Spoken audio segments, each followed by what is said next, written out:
resurrection! Dukey's been here for years! Ain't he?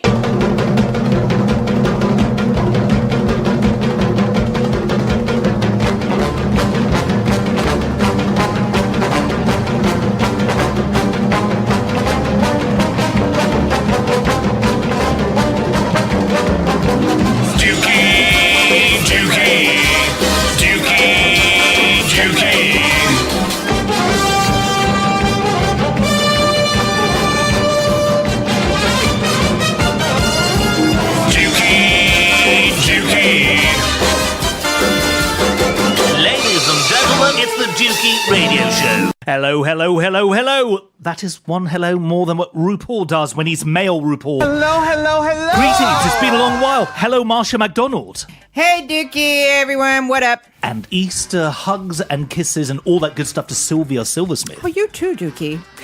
Drag Race is amazing. Tell me about it. I think it's the best thing that's happened to me this year. Really? Are you a late arrival to the world of RuPaul and Drag Race? Yes, I mean, absolutely. I mean, I didn't start watching it, and then that's when I got you into it. I always would try to tune into it, and I would just see lots of people fighting in a room, and I would just think, I don't want to see people fighting. I used to think it was just one long bitch fest. Yes, but it isn't. And then I started to watch the first series, which apparently I know now, and you know now, is notorious for how bad the lighting is. I don't know what lighting they used. I have no idea what filters they used. It is one of the most aesthetically unpleasing programs to watch. So not because of the participants. Yes. They're fierce. They're wonderful, yes. But the way it was filmed is incredible. So I was like, okay, so it's a bunch of people fighting and you can hardly see them because of these lights. So I just sort of tuned out, years ago. And then I was in a dark place last year at Dukey. So I decided, and I got turned down for a job, and I just sat and ate donuts for 3 months. And I thought, while I'm sitting here eating donuts, I might as well, maybe Drag Race will do it for me. And it did. It was like magic. It was like an elixir. So RuPaul's Drag Race became your Prozac. It resurrected me from the deep, which is very apt on today. We are recording this on Easter Sunday. Yes. So this episode of the Dukey Radio Show really is a resurrection of our fine podcast. Dukey, I tell you what, Rue and Michelle Visage and the fabulous queens, they resurrected me. I put down the donuts. I got myself off the sofa. Right. I wiped my tears away. I got myself together. Ooh, girl. I got to the gym. I just got my life back. It was amazing. Hallelujah, RuPaul. Hallelujah to the queens, I tell you what. And did Marsha join you on this particular journey? Incidentally, for those listeners who are new to the Dukey Radio Show, hello, welcome. Marsha and Sylvia cohabitate. They live together, not as a couple, but as partners in crime of residential sharing realness. Let's not try to be, what do you call it, flatmates? Sorry. Your flatmates, sitting here trying to get this coffee down me. Right, and you have one of those travel cups. I like a travel cup, even though this is a home brew. Oh, and I only came here from home, which isn't that far. Right. But, even when I'm at home, I still use the travel cup. Right. Because I like to keep my coffee warm for as long as possible, and it's got a lid. Right? Does it make it feel as though you're out and about on the road, even when you're just going from sofa to kitchen? Yeah, I don't care about that. Right. I just care. Anyway, to answer your question, Drag Race. Yeah, I like me some Drag Race. I like it. Yeah, what's not to like? I mean, you get a bunch of fierce queens who can put an outfit together and look amazing, right? A lot of them can sing, they can dance, they can do comedy, they're funny when they're not on stage, all of that. What's not to love, right? Absolutely. It's amazing. And it resurrected our Sylph. It did. From dark times of sitting on the sofa. I was having to go to the store every morning to get her daily donut supply. You know what I mean? And donuts are not easy to get really in UK. You have to go. Not every place sells them. Yeah, this isn't the US of A. No, just up the road. Oh, really? Yeah.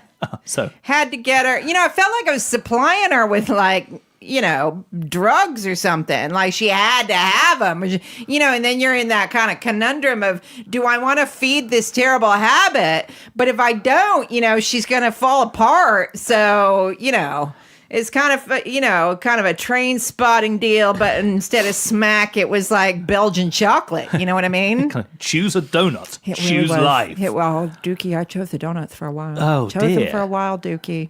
And this job that you didn't get, may I ask? Assholes. Right. I'm going to answer for her because she's too nice to say they're, can I, yeah, I can swear. Where are we? How long has it been? Fucking assholes, man. Fucking dicks. Whoa. These people. There are other employers. There are, dicks out there. Fucking dicks. And Sylvia, you're just nodding. So this is not hyperbole that we're playing with Dukey, from Marsha's perspective. I prepared for this interview for 3 months. Oh, dear. I had to do 3 months worth of because you had to put in this whole proposal. It wasn't like a job. It was like for freelance work. Right. And it took me like months to write the proposals. And then they call you up to say, okay, you've been successful for an interview. And then they made me wait 2 weeks before they told me that I'd failed. Ooh. So those 2 weeks were just horrible. Ouch. Dukey, I swear to God, she had to stop me from going, because I know where they are. They're in Temple, right? Right. That's what's around Temple? Well, there's a certain academic institution there. Oh, yes. Okay. One that I have direct associations with. Do you? Yes. Yeah. They're big. They're major. Yes. Right? And I know where they are. Now you know where they are. Yes. I will go down there and I will tear out some fucking asses, man. Oh, dear. You treat Sylv like that, dicks. Oh, good heavens. They weren't very nice, Dukey. Well, it doesn't sound it. So, but these things happen. Well, indeed. And did you at least enjoy the donuts that you were having on a regular basis? Like the first 100. Right. And then after that, it just became painful. I was doing it while the tour was still on. So, the Tour de France. Yes. So, which I like. So I'm sitting there watching some of the world's finest and most elite athletes on this earth. Some of the finest honed machines for bodies. Cycle their asses 100 miles up a mountain. And I'm shoving donuts in my face. Triumph of the human endeavor. It was, yes. Sylvia Silversmith. And just people cycling up hills, Tour de France. Yeah, and what are they on? They're on like the Gatorade. Well, maybe a couple of other. That might be debatable. But yes. We don't want to get sued. We don't want to go there. Maybe a protein bar. Yes, or two, or or 3, or yes. Dukey, they're just on the jam sandwiches. Well, indeed. And what am I? Anyway. But thanks to RuPaul, you were able to put the donuts down and to engage with the real world. Dukey, favorites. I mean, Bob the Drag Queen. Marvelous. If listeners haven't seen Bob the Drag Queen's comedy stand-up, it's really good. Called Suspiciously Large Woman. Yes, it's on Prime, Amazon Prime. It was super good. Latrice Royale, amazing. Oh, fabulous. Monet Exchange, wonderful. Jinx Monsoon. The three of us went to see Jinx Monsoon perform in the West End. Love her. Talent powerhouse. Dukey, if I could go back in time and Mother Nature could guarantee that I would have a son/daughter just like Jinx Monsoon, I would have so had kids. So, her show, wasn't it amazing? A talent powerhouse. That's like the only other good thing that's happened to me in 2019. I mean, it's amazing. We mentioned last year was poo, Yes. and from the sounds of it, thus far, Yes! 2019. Happy New Year, by the way. Yes, Happy New Year, everyone. They say that in Seinfeld. I once got Happy New Year in March. It is like, so yeah, not going too well. Oh. So RuPaul, now on series 11, is keeping you going. I know. Well, we've all finally caught up, so we're all current. Which is great. Yes, it's in a way we're watching it in real time. It's amazing. I mean, when I die and I'm resurrected and what do they call it? Reincarnated. I'm so coming back as a drag queen. I mean, you and me both. And in terms of resurrections, in terms of rebranding, one of the reasons why we've had a little bit of a gap between episodes on the Dukey Radio Show, it's quite accidental. In the new year, we made not one but two, count them, two attempts at rebranding the Dukey Radio Show. Yeah. First, we opted for Skip to the End. Yeah. A theme song was written. Yeah. We found out there was another fine podcast called Skip to the End. We then decided to go with Saved from Deletion, which is a nice moniker. Yeah. It's been kind of a clusterfuck. Yes. It kind of echoes other things going on in the world. Well, yes, there is that. Like some people were happy about new names, some people weren't. Let's face it, the bottom line is that us trying to get a new name for this podcast is akin to the B word. To Brexit. Oh, yeah, well. And regardless of where you stand on this issue, it's confusing. I mean, ultimately, we didn't know what we were doing with the new podcast. Yeah. We didn't know what changes we would need to make. Yeah. We didn't know how these changes would affect us. Yeah. And even how, in terms of different territories, would we be allowed to use this name and to keep up the Dukey Radio Show traditions across the pond and across the English Sea and the North Sea and all of that. So, yeah, it got a little bit confusing for us. Yeah, I don't know. Just the Dukey Radio Show just seems to kind of do it, doesn't it? Indeed. So you're stuck with my name, I'm afraid. That's all right. I just think, there's a lot of podcasts out there and, there's a lot of competition. I just found out Will Young has a podcast. Oh, Young at Heart? No, it's but that's cute. You're clever. No, I'm not. I think it's I can't remember, but yeah, I can't remember. Anyway, but it's not his name. I know that. Oh, so he's gone for a question or a title or a moniker or a phrase. Yeah, because it's him and somebody else. It's an LGBTQ podcast. Oh, okay. And, so there's a lot of podcasts out there. And, I guess the three of us kind of had a crisis of faith. Yes. Like priests do. Theological doubt. Yeah, priests, apparently they go through this thing where all of a sudden they just doubt everything. It's kind of like that. And, we just kind of had to come through it. And we did. Sometimes you need to travel thousands of miles away to realize that what you wanted was right there at home. Yeah, Dukey, we used to do a movie. Touchstone Films. That's very good. Right. You're a funny guy. In a way, we've done not a 180, but a 360. Yeah, came all the way back round again. But, you're happy, right? I'm happy. It's just great to be back again. It's good.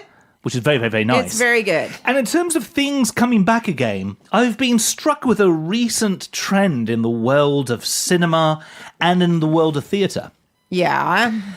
The one thing that seems to be happening is that any big film, with the emphasis on the word big, from yesteryear is now being turned into a musical. Oh, yeah. I've seen this. I've seen this all over the tube stations. And I'm just like, oh, wow. So the movie Big is being turned into a musical. Tom Hanks is charming in the film. It's a very popular film. Does it need to have all of that West End excitement? Isn't Clueless a musical? I could be making that up. Now, Clueless might be a musical. I believe so. So, yeah. I mean, it's basically you start looking at films from yesteryear, films from the 70s, 80s, 90s and beyond, and you start to think, which one will be next? Which film is going to suddenly be arriving on our West End stages? Do you think it's anything from the 80s? So is the 80s that seems glory like that's period? a big thing. Like if you were a movie in the 80s, you better strap in because you're soon to be a musical in the West End. Does that mean Uncle Buck the musical? Jesus, who remembers that movie? Was that with the John Candy John Candy. and Macaulay Culkin? What? You started to do the theme tune there. Yeah. Well, I feel like I want to hear the rest of that. Yeah, Dukey, let's... I remember the trailer to that so well. It featured remembers Tone Loc's Wild Thing, and, Paramount Pictures presents John Candy. Macaulay Culkin. You've got a lot more hair in your nose than my dad. John Candy as Uncle Buck, the new comedy from John Hughes. You have much more hair in your nose than my dad. How nice of you to notice. I'm a kid, that's my job. Is that for real? Is that really from the trailer? Yes, that is from the trailer. Who remembers that? I do, clearly. You know what I did, Dukey? Speaking of Tone Loc, I made the mistake of uploading him on my Spotify. What, the track Wild Thing? No, it's actually Funky Cold Medina. A good track with slightly dubious lyrics. Yeah, I remember liking it, whenever it was big. And so I was just looking, I was like, I'll upload that because I need music in the gym. And then I'm listening to it and I'm thinking, this is about date rape. This brother told me a secret on how to get more chicks. Put a little Medina in your glass and the girls will come real quick. Yes. So... there's stuff on my Spotify that I'm thinking, this isn't good. And it's a little homophobic, too. Sheena was a man, so I threw her out. I don't fool around with no Oscar Mayer wiener. You must be sure that your girl is pure for the funky cold Medina. I mean, ultimately, Tone Loc made it clear he had no plans with a man. Ain't no plans with a man. Yes. So it's the, what was it, the Oscar Mayer wiener? Yes. Yeah, that song had to, I was like, I don't need to hear this anymore. In the track Wild Thing, he's confronted with prostitution, where a woman who he reckons fancies him informs him after the flirtation has proven to be quite successful that she gets paid $50 to make him holler. Yes. I need $50 to make you holler. I get paid to do the wild thing. Yeah. Hasta la vista, baby, to Tone Loc for yourself, then. Yeah. Hasta la vista, baby. Sorry, as an aside, I just thought I'd just throw that out there that wasn't so good. I'm done. Goodness, the idea of thinking about musical artists from the 80s and 90s who now have a name that's tarnished. I can't think of any others. It only seems to be Tone Loc. It's very odd. Very odd indeed. A very isolated incident. So, I don't know. Are there any did they do a musical of Godfather, or am I making that up in my head? Oh, my word. It's going to happen. If they haven't, it will happen soon. Wow. I mean, I'd go see that. I would definitely go. Dukey, I can already see the wheels turning in your head. I am Italian. He's Italian. I am Italian. He's Italian. Woo. Yeah. I don't know. I think you got to get a horse's head in there. Listen, I was just using that initial theme. Oh, I get it. Yeah, okay, that's pretty good. That's what kickstarts the whole trilogy.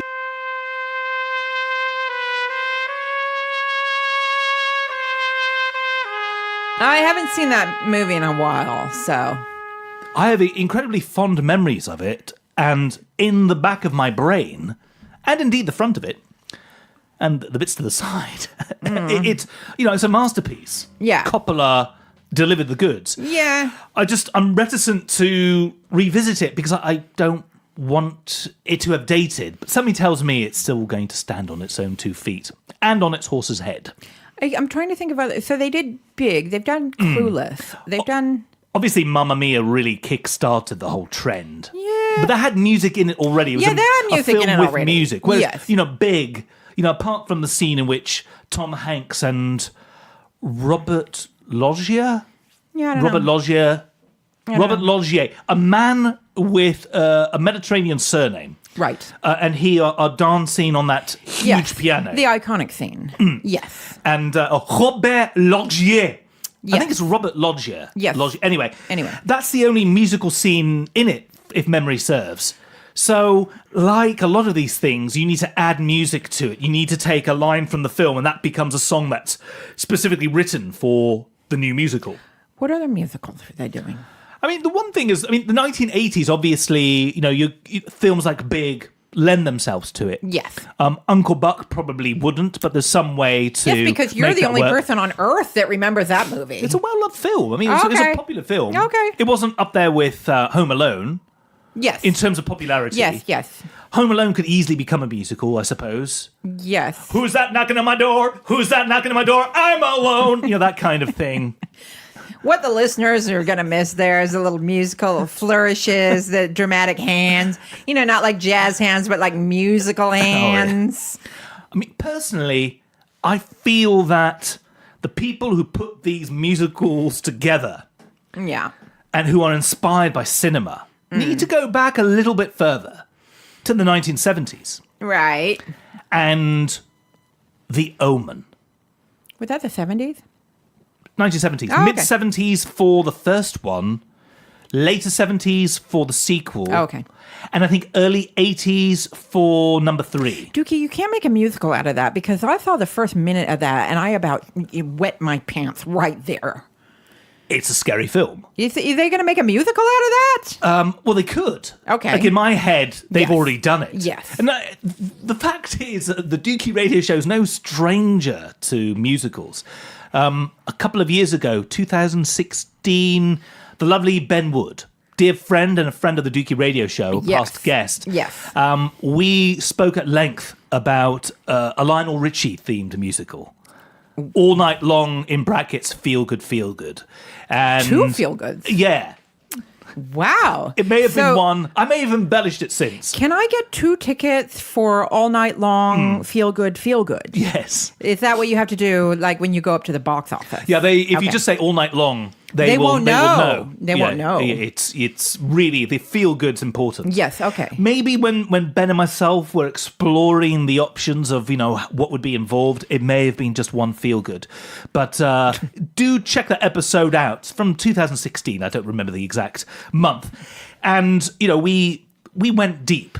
And there was a West End delivery Right. to the music in that. It's like well, my friends, the time has come. That kind of thing. It would be like that. Now the Omen version, Yes. could have that Yes. element to it, Yes. and I also feel that it needs to be informative, so that people who maybe aren't that familiar with the Omen, Yes. will leave there knowing a hell of a lot about the Omen. Okay. Yeah, So it's but- educational. Yeah. Okay. So instead of it being about the characters in the film, Yeah. it can be about the actors who portrayed them. Right. To give a bit more kudos to the whole franchise of films. Right. So, for instance, the father of the devil incarnate, The Omen, just so you know, is about a kid, son of diplomatic parents. Yes. Which naturally resonates Yes, with me. I don't know Anyway, where, let's how go that there. would resonate. Who discovers that he's the devil incarnate. And basically, anybody who bullies this kid, who makes life difficult for this kid, Yes. enjoys the wrath of Satan. Right. And the father's played by Gregory Peck, Yes. the late Armenian-American actor. Right. Listen, he was Armenian before the Kardashians. He was trendy No, as that's fuck. pretty trendy. Yes. Indeed. Yeah, he was ahead of his time. Wonderful speaking voice. Hear that kind of mid-Atlantic thing happening. I'm Gregory Peck, in one of those. Right. Lee Remick, blonde-haired actress, also no longer with us. I'm thinking instead of mentioning the characters' names, you mentioned the actors' names. So, there's a fairly intense scene where Gregory Peck's character, dies. And, you'd have music to suit.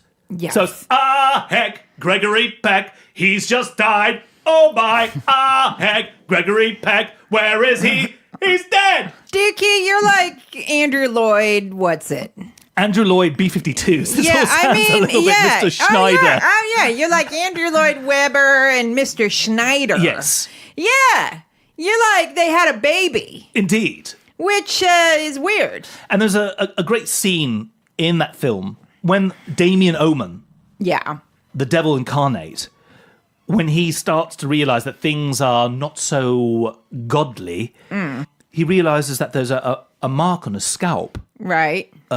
which resonates with his birthday, which is the 6th of June, 1966. Of course, yeah. So he's got 666. Of And course. you can incorporate some Iron Maiden into it. Oh, yeah. You know, 666, the number of the beast. Not just the beast, it's on my head. You know, that kind of thing. Wow. I mean, I'm just so sorry that the listeners aren't getting all these little, the little hands, the little flourishes. 666 is on his head. 666 on his head. 666, the number of the beast. The beast is on my head. Whoo! Why am I seeing that as a tap number? Oh, because it is. I did some jazz hands, yeah, because there's incidentally. a bit of hands there. Yeah, I think that needs to be tap. The intro to Iron Maiden's original lends itself to tap. Does it? Oh, yeah. I can see it. Yeah.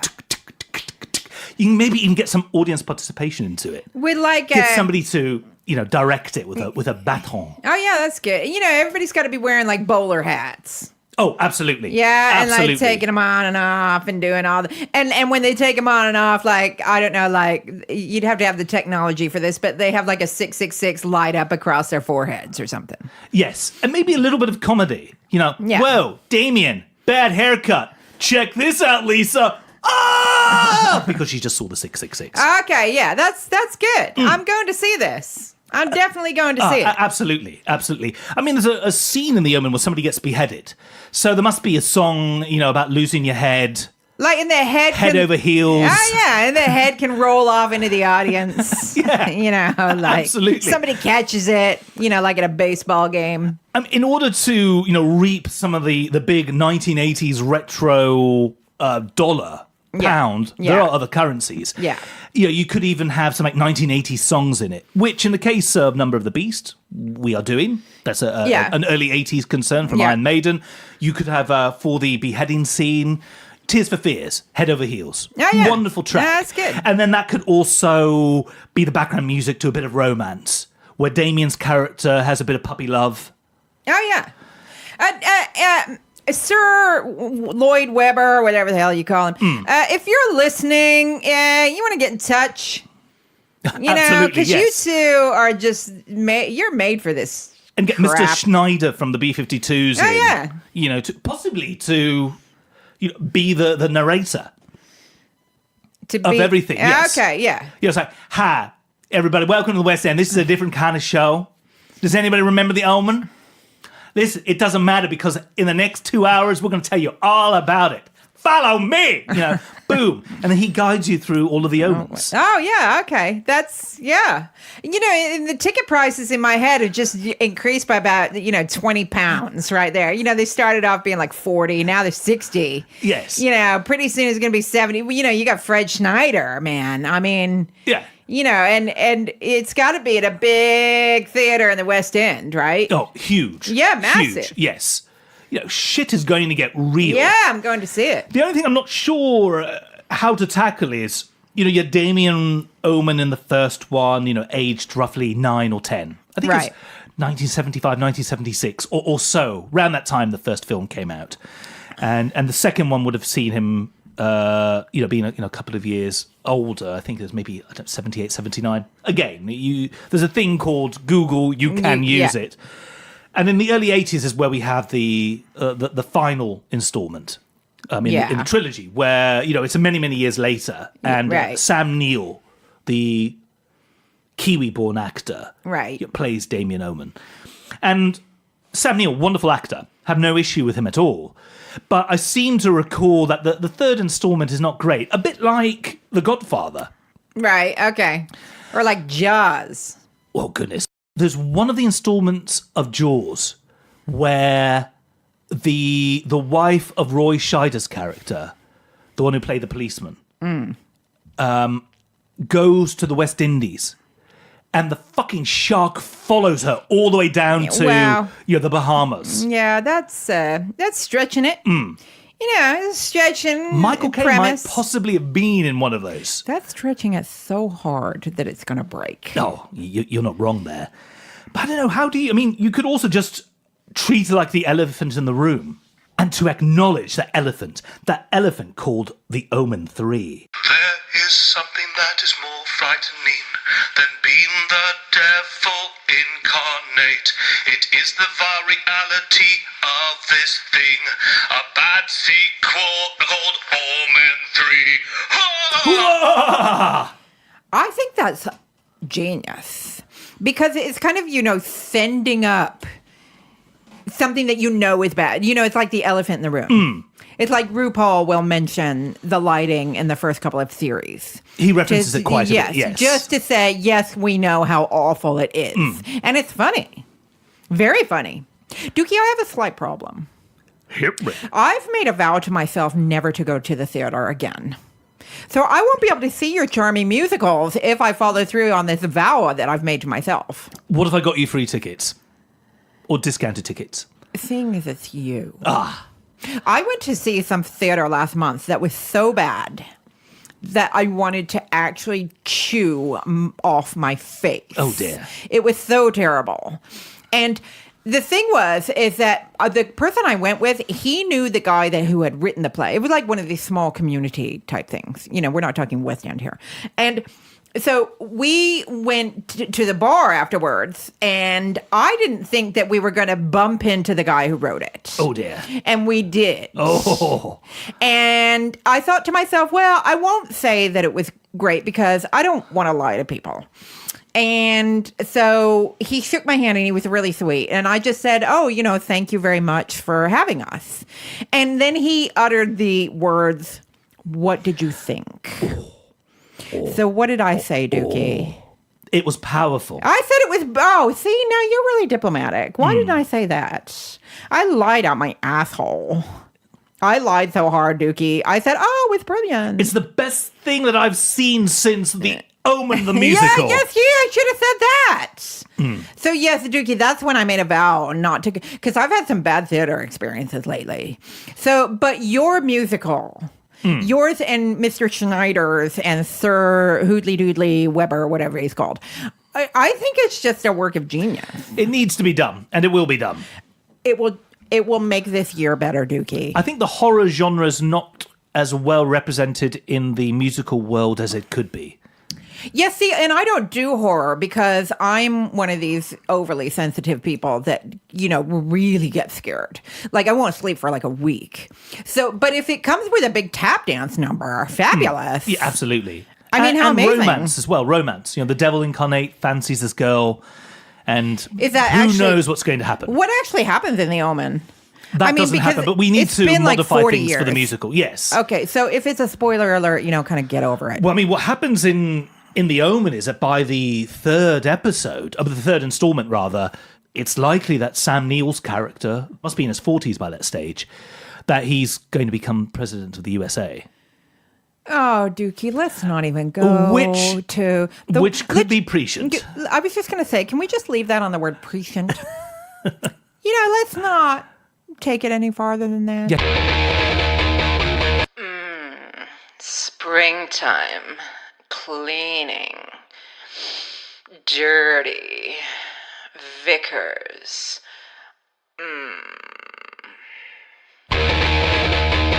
The kid grows up to be Sam Neill. Correct. I see. Okay. I found that movie very frightening. I mean, I haven't even seen all of it because it was so scary. I saw Poltergeist. I don't know why I've seen Poltergeist so much, but that movie is really scary. Especially since that on the set, on the actual real set, terrible things were happening. True. Like the little girl died. The one who played the older sister died.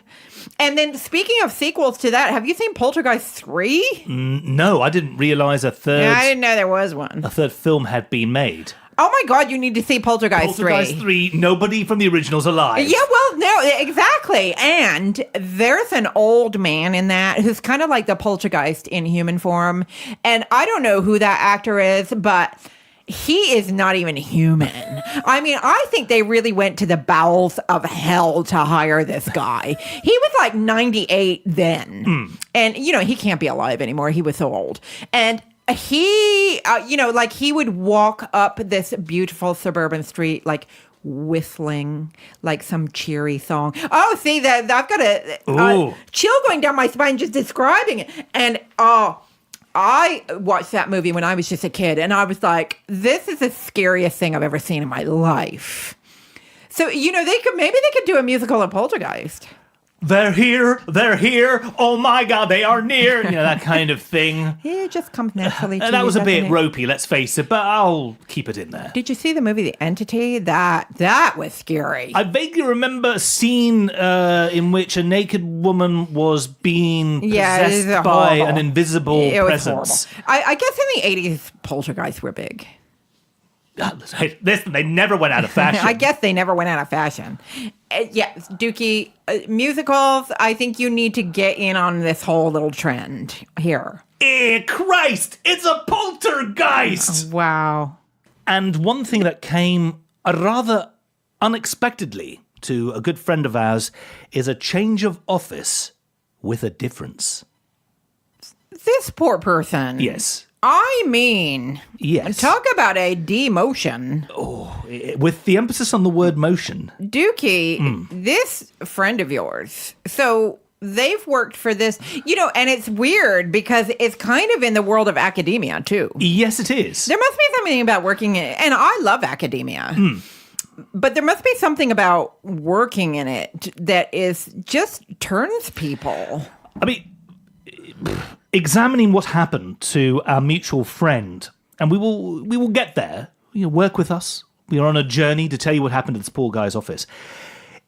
It might be a blessing, Sylvia, that you didn't get that job if this guy's experience is anything to go with. True. Yes, that is very true. It's a neighboring academic institution that he works for, a short walk away. So he's worked there for a long time. A long while, yes. And he works in the catering department. Absolutely. And he's had an office for a long time. Many moons, double digits in terms of years. And you would think that you wouldn't necessarily need an office for catering, but, I guess when you're ordering supplies and there's a lot of paperwork that goes on. Absolutely. And also there are different sites scattered around this particular campus that he's responsible for. So that in itself, in terms of maintaining accounts and you're having meetings with potential suppliers, anything and everything involved with running a restaurant, really.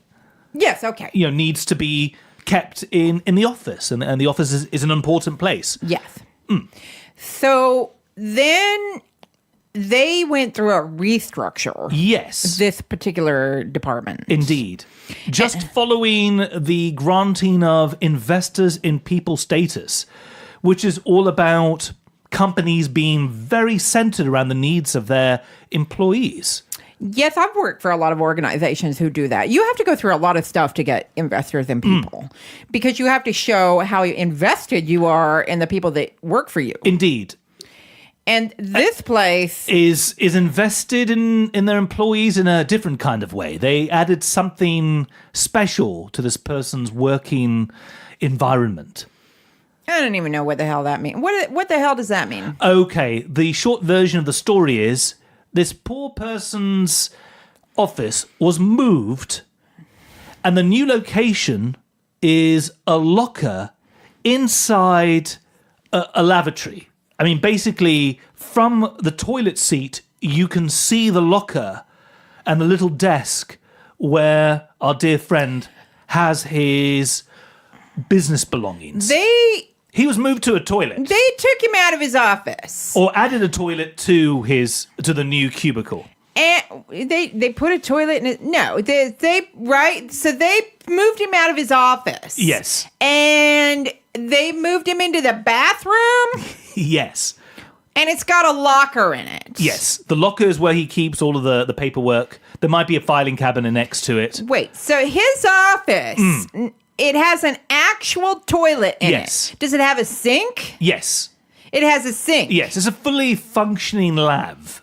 WC. Does it have a not a hair dryer, a hand dryer? Oh, that I don't know. Okay, that so- I don't know. He did a selfie video Yeah. in which, he says hello, you see himself. Yeah. He then pans to where his locker is. Nice. And then slowly and very beautifully, and for doing this through the art of selfies, very impressive, the camera pans its way over his other shoulder and you see it.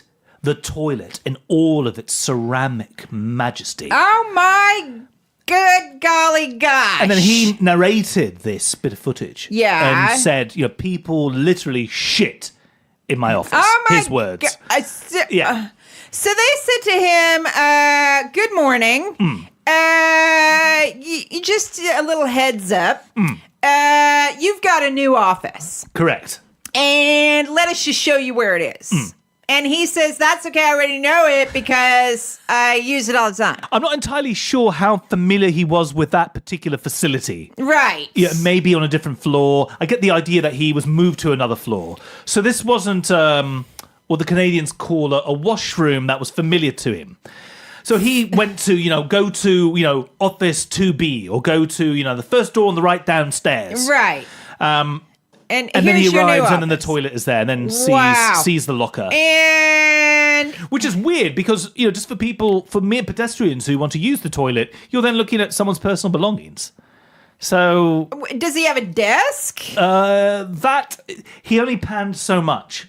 I mean, I think there might be an area to sort out paperwork. An area to sort out paperwork. Yeah. That sounds like a euphemism. I need to go sort out my paperwork. Hey, I need to drop some kids off at the pool. That's funny. I need to sort out some paperwork. Oh my God. Yes. So how long has he worked there for? Again, double digits years. Double digits. Yes. Double digits. A Wow. long time. Are they trying to drive him out of the place or something? Lord only knows. Dukey, he works in catering. Yes. I don't know if toilets and making food for people. I mean, go well listen, for the record, he isn't preparing food in there, but he might be preparing invoices. And again, that is not a euphemism. My office becomes like a whole euphemism. Absolutely. So- I need to go and visit the euphemism. So I think we need to role play this out. Absolutely. So let's role play this out. Okay, so Indeed. let's pretend that it's your office. So that I am now the friend, our mutual friend, Yes. who's the subject of this So wonderful your office- chat, conversation. Yes, it's now the bathroom. Okay, so let's do this. I'm prepared for this. Let's do it. Yes. Okay. And scene. Mr. Dukey. Yeah. Are you okay? Mr. Dukey, I've got a little bit of a personal problem.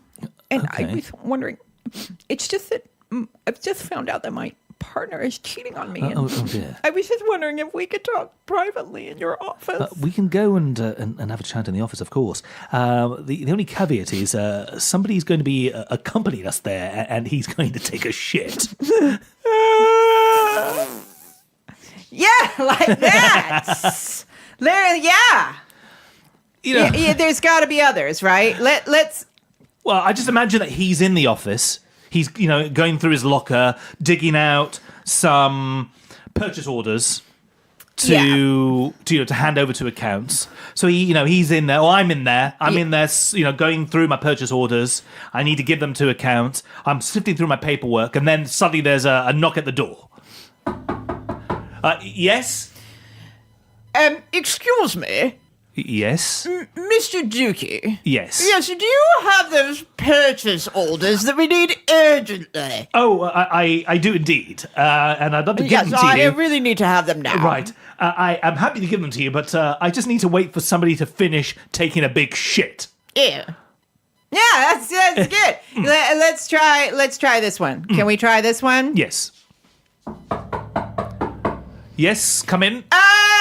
Mr. Dukey. Yes. Yeah, I'm sorry to bother you. I know you're having a meeting there in your office. But as you know, lately I've been doing this kind of vegan high fiber deal. Oh, well done. And right now I really need to use your office. Oh, okay, right. Yeah, let's. Yes, please come in.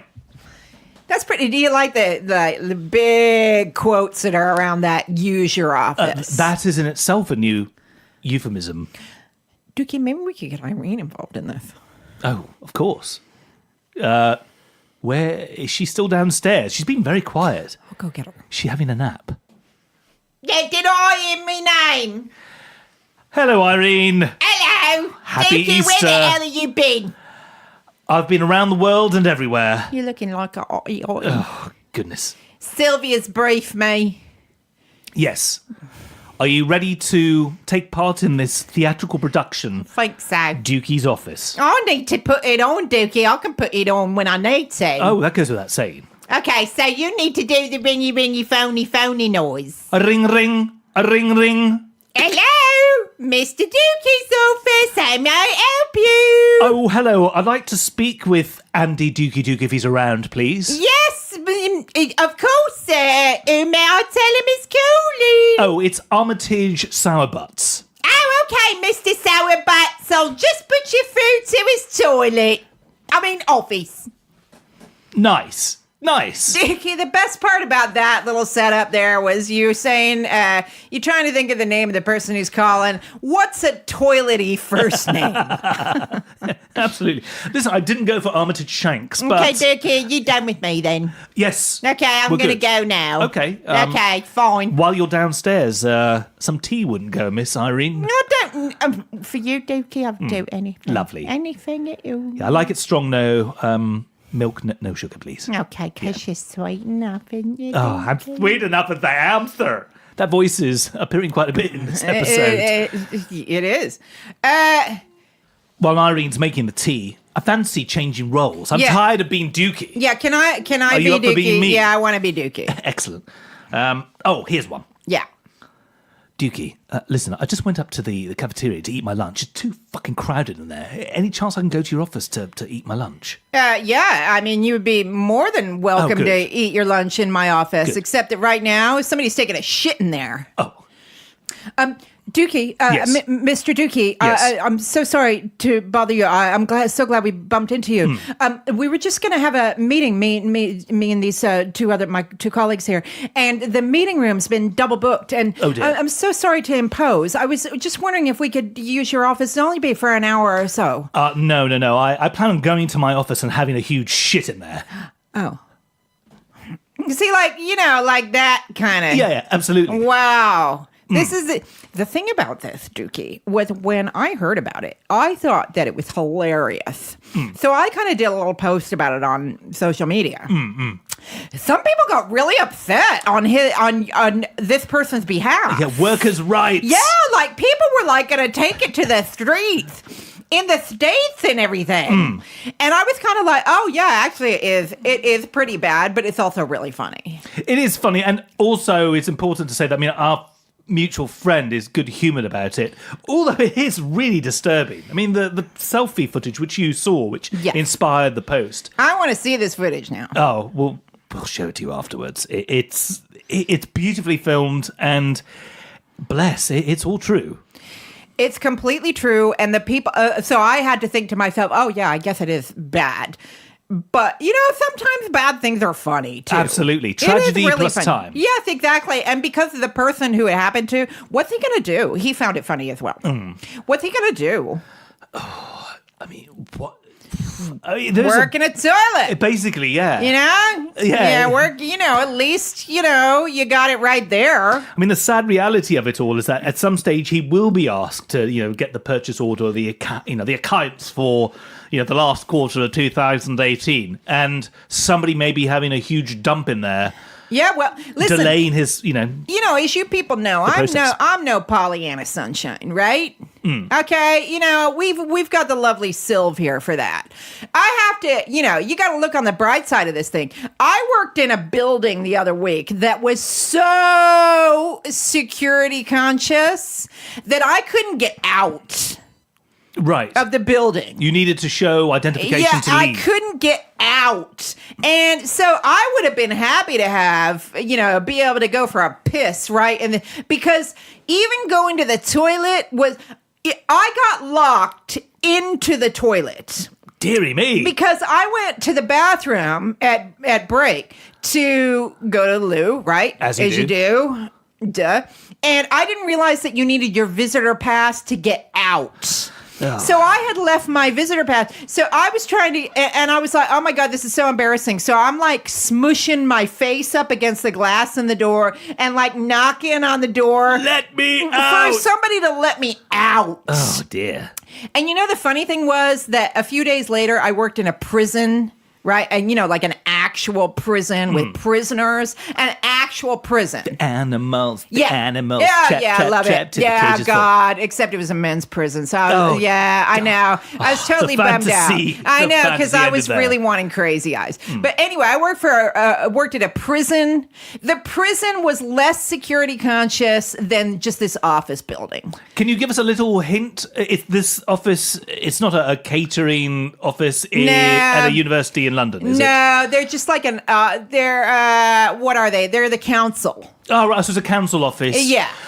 They have more security than the prison. Like the prison, nobody told me that I needed my passport to get in, and I didn't think. I was kind of stupid. Photo ID. Yeah. So I said to them, oh, God, I don't have a driver's license, and nobody told me I needed my passport. And they went, yeah, you're all right. And, it's like, fine. At a prison, you could get into the facility with no photo ID. At this council office, you couldn't leave the toilet. I couldn't get out of the toilet. Because you didn't have the proper pass card thingy. Yeah.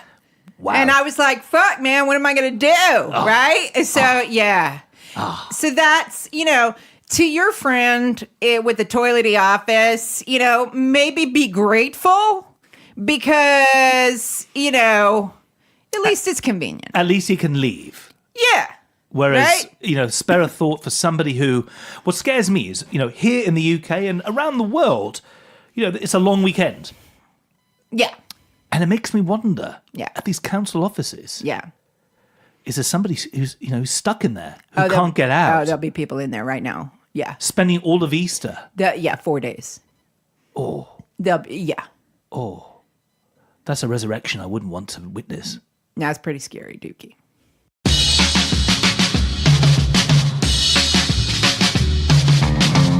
Well, that is indeed your lot. The doughnut diversions, Omen the musical, and toilets that have been turned into offices yet remain open to the public for a place for fecal discharge and urination. It's quite the holy triumvirate, isn't it? And fitting on this special Resurrection edition. My name is Dukey and I've been your host. Until next time, may the worst of tomorrow be the best of yesterday. Thanks for listening. Half a pound of tuppenny rice, half a pound of treacle. That's the way the money goes. Pop goes the weasel.